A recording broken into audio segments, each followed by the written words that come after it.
لیکن اس کے بعد ان کی تاریخ میں ایک دور وہ آیا جب حضرت مسیح علیہ السلام ان میں مبعوث کیے گئے۔ یہ 1400 سالہ تاریخ کا کلائمیکس ہے یہود کی۔ جب کتاب انہیں دی گئی تھی تورات حضرت موسیٰ کے ذریعے، وہ 1400 قبل مسیح کا واقعہ ہے۔ اس وقت سے لے کر اللہ کا وہ فضل ان پر ہوا کہ کوئی ایک لمحہ ایسا نہیں آیا 1400 برس میں کہ ان کے ہاں کوئی نہ کوئی نبی موجود نہ ہو۔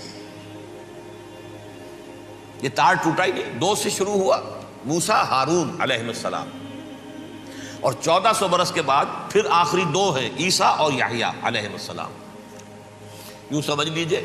اور اس کے درمیان یہ تار ہے، اور اس تار میں کوئی ایک لمحہ ایسا نہیں آیا کہ کوئی نبی موجود ہو۔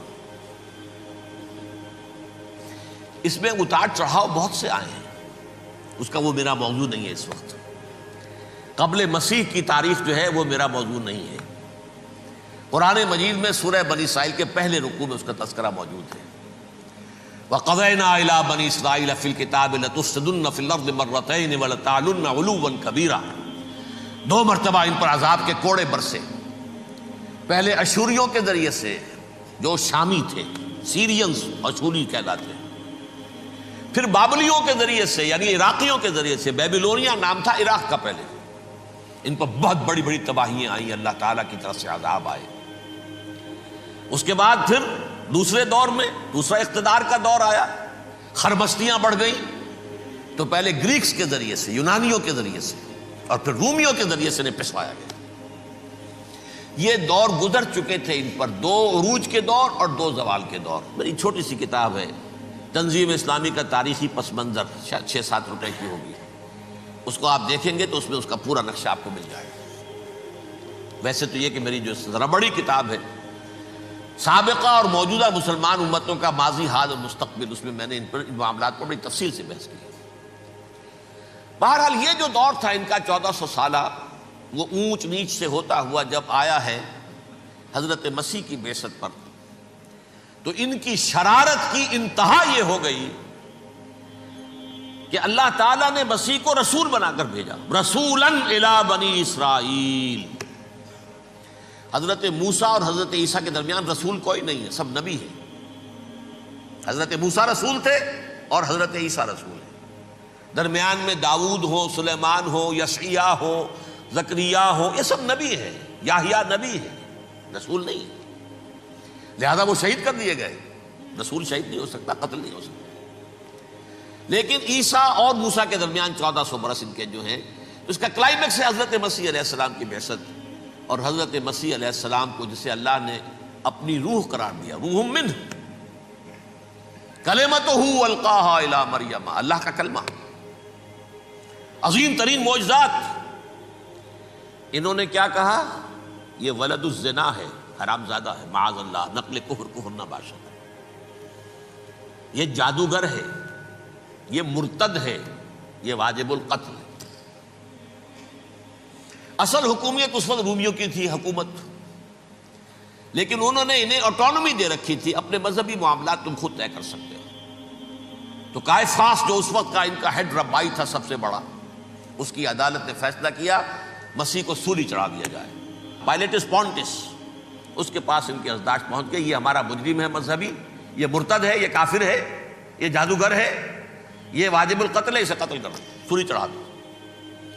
خیر وہ لمبی بات ہو جائے گی، اس نے تو اپنے ہاتھ دھوئے کہ صاحب ہمارے پاس کوئی جرم نہیں ہے اس کے خلاف، تم کہتے ہو تو ٹھیک ہے، سولی چڑھا دیتے۔ یہ دوسری بات ہے کہ اللہ نے حضرت مسیح کو اٹھا لیا آسمان پر، ان کی جگہ وہ شخص سولی چڑھا جس نے غداری کر کے گرفتار کروایا تھا، جوڈاس اسکیریوٹ، اس کی شکل اللہ نے بدل دی حضرت مسیح کی سی، اور حضرت مسیح کو فرشتے اٹھا کے اوپر لے گئے، وہ زندہ آسمان پر اٹھا لیے گئے۔ اور یہ ساری تفاصیل نہ قرآن میں ہے نہ حدیث میں ہے، یہ انجیل میں ہے، لیکن انجیل کون سی؟ برنباس کی انجیل، gospel of the Lord according to Saint Barnabas.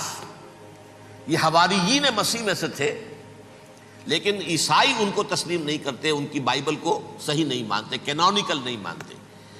100 انجیلیں تھیں، 104 تھیں، جن میں سے 4 چنی ہیں انہوں نے، یہ متی اور جان اور مرقس مارکس، یہ ہے تو یہ 4 انجیلیں ہیں، انہوں نے تسلیم کیے کہ یہ کینونیکلز ہیں، یہ تو ہیں حقیقی، باقی جو ہیں 100 اس کو وہ تسلیم نہیں کرتے۔ ان میں سے ایک ہے یہ برنباس، اس میں یہ تفصیل ہے کہ اللہ تعالیٰ نے اس شخص کی، جیوڈاس کی، یہودا جیوڈاس اس کو انگریزی میں کہتے ہیں، اس کی شکل بدل دی حضرت مسیح کی سی، وہ گرفتار ہوا، وہ سولی چڑھا۔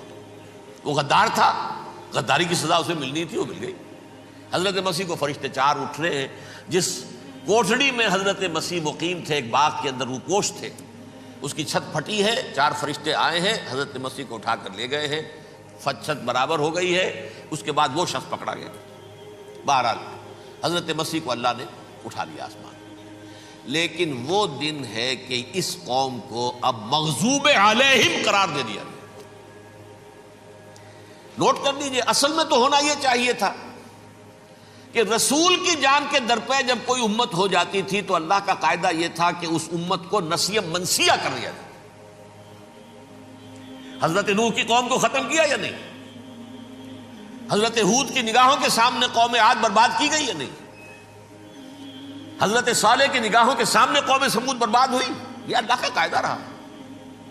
سدوم اور عمورہ کی بستیاں حضرت لوط علیہ السلام جہاں بھیجے گئے، مدین کا علاقہ جہاں حضرت شعیب بھیجے گئے، اہل فرعون جن کی طرف موسیٰ کو بھیجا گیا، سب ہلاک کر دیے گئے۔ کیونکہ رسولوں کے بارے میں اللہ کا نبیوں کے بارے میں یہ بات نہیں ہے۔ نبی آیا، اس نے دعوت دی، جس نے مان لیا اچھا کیا، اپنے لیے اچھا کیا، نہیں مانا اس کی اپنی جو ہے آپت برباد ہو گئی۔ دنیا میں کوئی فیصلہ اس کا نہیں ہوتا، لیکن رسولوں کا معاملہ یہ ہوتا ہے کہ دنیا میں وہ اللہ کی عدالت بن کر آتے ہیں۔ مانو گے تو بچو گے، نہیں مانو گے ہلاک ہو جاؤ۔ تو اس اعتبار سے وہ مستحق تو ہو چکے تھے اس کے کہ انہیں ہلاک کر دیا جائے۔ اب اللہ کی کوئی خصوصی مشیت ہے، اس میں کیا حکمت ہے، وہ ہے ایک حکمت، میں بعد میں اگر وقت ہوا تو بتاؤں گا۔ فیصلہ یہ کیا اللہ نے کہ حضرت مسیح کو تو اٹھا لیا زندہ، اور ان کی رسی ابھی مزید دراز کر دی کہ ان کو ابھی مہلت دے دی کہ تمہیں آخری استیصال، جس کو عذاب اکبر کہتا ہے قرآن، سورہ سجدہ جو حضور ہر جمعے کی پہلی رکعت میں فجر میں پڑھتے تھے، وَلَنُذِيقَنَّهُم مِّنَ الْعَذَابِ الْأَدْنَىٰ دُونَ الْعَذَابِ الْأَكْبَرِ لَعَلَّهُمْ يَرْجِعُونَ۔ چھوٹے چھوٹے عذاب اور ایک بڑا عذاب، جبکہ قوم بالکل برباد، نسیم منسیہ، کأن لم یغنوا فیہا، ایسے ہو جائیں جیسے کوئی تھے ہی نہیں آباد یہاں۔ لا یرا الا مساکنہم، اب ان کے مسکن نظر آتے ہیں، مکین نظر نہیں آتے۔ یہ عذاب اکبر جو ہے وہ ان پر نہیں آیا، حالانکہ وہ مستحق ہو گئے تھے اسی وقت۔ اس کو یوں سمجھیے کہ کسی شخص کو پھانسی کا حکم تو ہو جائے، ایگزیکیوشن نہیں ہوتا ہے، کئی سال گزر جاتے ہیں پڑے ہوئے، اور معاملات جو ہیں وہ چلتے رہتے ہیں۔ یہ معاملہ ہوا اس کے ساتھ، ورنہ یہ مستحق ہو چکے تھے آخری بربادی تباہی کے، عذاب استیصال، جڑ سے کاٹ دینے والا عذاب، وہ آ سکتا تھا ان پر اسی وقت، لیکن اللہ نے ان کی مہلت دراز کی ہے۔ لیکن اس کے بعد اللہ نے ان کو ایک اور موقع دیا۔ 600 برس بعد حضرت مسیح کے محمد الرسول اللہ صلی اللہ علیہ وسلم کی بعثت ہوئی، اور یہ میں سمجھتا ہوں کہ اس قوم پر اللہ کا اتنا بڑا فضل تھا، اتنا بڑا فضل تھا، اتنا بڑا فضل تھا۔ اب پھر ایک موقع دیا، عسیٰ ربکم ان یرحمکم وان عدتم عدنا، دیکھو اب بھی تمہیں ہم ایک موقع دے رہے ہیں، تمہارا رب تمہارے اوپر اب بھی فضل کرنے کو تیار ہے، رحم فرمانے کو تیار ہے۔ ان ھذا القرآن یہدی للتی ہی اقوم، اس قرآن کے سائے میں آ جاؤ، یہ شاہدرا ہے ہدایت میں آنے کا، اس میں داخل ہو جاؤ، محمد کی تصدیق کرو صلی اللہ علیہ وسلم، دامن محمدی میں آ جاؤ، اب بھی ہم تمہارے گناہ بخش دیں۔ لیکن نہیں، اس قوم نے حضرت محمد صلی اللہ علیہ وسلم کی دشمنی کی کمر کس لی، اور اب یوں سمجھیے اس تاریخ سے لے کر آج تک یہ گٹھ جوڑ ہے۔ ظاہر بات ہے کہ ابلیس کا بھی اصل دشمن اب کون ہے، یا ہدف کون ہے، ٹارگٹ کون ہے؟ جنہوں نے محمد کو نہیں مانا صلی اللہ، وہ تو ہے ہی جہنمی، ان پر کوئی اور محنت کرنے کی ضرورت کیا ہے؟ سمجھ گئے میری بات؟ حضور کی بعثت کے بعد جنہیں حضور کو رد کر دیا، ان پر ایمان نہیں لائے، وہ کون ہے؟ کافر، وہ جہنمی ہے ہی ہے۔ لہذا اس کے اوپر کوئی محنت صرف کرنے کی ابلیس کو ضرورت نہیں ہے، اس کا اصل ٹارگٹ امت محمد ہے صلی اللہ علیہ وسلم۔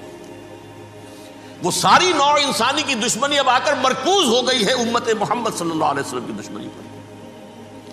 اور اسی طرح یہود کا معاملہ، اگرچہ ویسے پوری نوع انسانی کے دشمن ہیں، انہیں حیوان سمجھتے، ان کی جان مال اپنے لیے مباح سمجھتے ہیں، جس طرح چاہیں لوٹے کھسوٹے کھائیں پیے انہیں، لیکن اب ان کی بھی دشمنی کا سب سے بڑا مرکز امت محمد۔ کیوں؟ وہی تکبر اور حسد، وہی بیماریاں۔ انہیں تکبر یہ ہو گیا تھا کہ 2000 سال سے یہ نبوت ہماری میراث، ہماری جاگیر، بنو اسرائیل کے اندر سینکڑوں نبی آئے، 3 کتابیں اللہ نے ہمیں عطا کی، یہ کہاں سے آ گیا محمد صلی اللہ علیہ وسلم؟ معاذ اللہ ثم معاذ اللہ، یہ امیین میں سے، یہ جنٹائلز میں سے، یہ گوئنز میں سے، یہ حقیر ان پڑھ، کہاں ہم کہاں یہ نہیں تسلیم کریں گے۔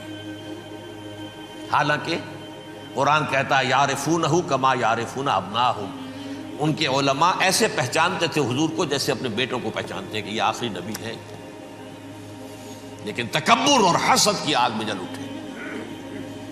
اب ان کے بھی دشمنی کس سے ہے؟ محمد اور امت محمد صلی اللہ علیہ وسلم۔ یہ گٹھ جوڑ ہے۔ اب دیکھیے، یہ ہے میری گفتگو کا اب تک کی گفتگو کا حاصل، یہ گٹھ جوڑ، ایک غیر مرئی دنیا، انویزیبل دنیا کا ابلیس لعین اور جنات میں سے اس کے لشکری فوج،